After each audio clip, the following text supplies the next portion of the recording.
একই দরখাস্তের দুটো আইনের মামলা। এটা 54 বছরের ইতিহাসে নাই।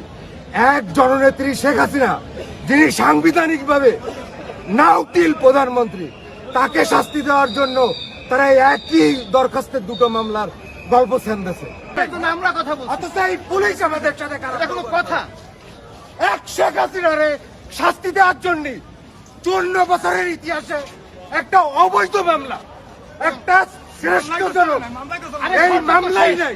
না সরকার তো না বিষয়টা তো এই মামলাই নাই। এই মামলার যে ইনগ্রেডিয়েন্টস, সেই ইনগ্রেডিয়েন্টস অনুযায়ী এ মামলা হতেই পারে না। আয়োগ কোন মামলায় আসামি অ্যারেস্ট করেছে? আরো তো আছে এই ফরেনসিক রিপোর্টে যে 244 জন পাওয়া গিয়েছে, তাদের শুধুমাত্র ইনগ্রেডিয়েন্টস হচ্ছে ভিডিও, অন্য কোনো আইপি লিঙ্ক, আইএমই, মেটাডাটা কোনো কিছু নাই। তাহলে আসামি তারা কিভাবে আসামি? আরো তো বিষয় আছে যে এই সরকার উৎখাতের জন্য সেই সরকার কি আছে? মামলাটা হয়েছে তত্ত্বাবধায়ক সরকারের বিপক্ষে। আজকে তত্ত্বাবধায়ক সরকার 18 মাস পর একটা নির্বাচন শেষ করে একটা নির্বাচিত সরকার, তাহলে তো ওই মামলার মূল মেরিট শেষ হয়ে গেছে।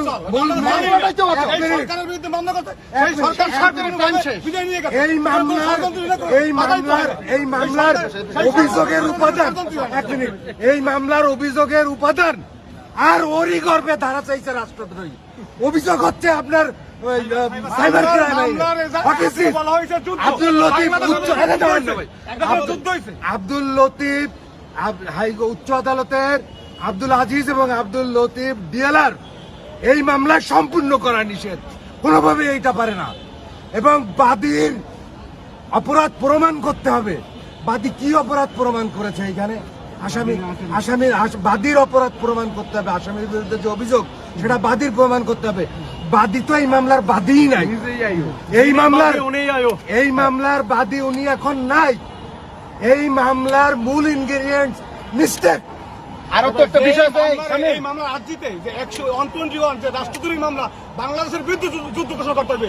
কোন আসামি বাংলাদেশের বিরুদ্ধে যুদ্ধ করতে? দেশের মধ্যে কোনো যুদ্ধ উপাদান আছে?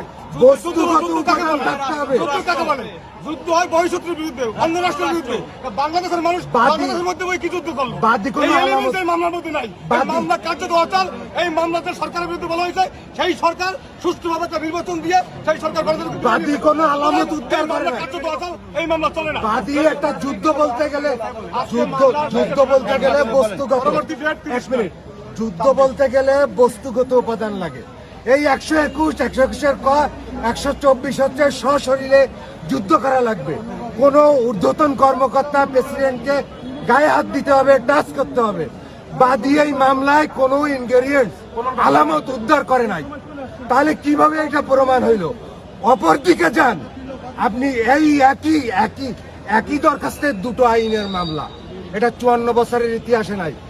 এক জননেত্রী শেখ হাসিনা, যিনি সাংবিধানিকভাবে নাও টিল প্রধানমন্ত্রী, তাকে শাস্তি দেওয়ার জন্য তারা একই দরখাস্তের দুটো মামলার গল্প ছেন্দেছে।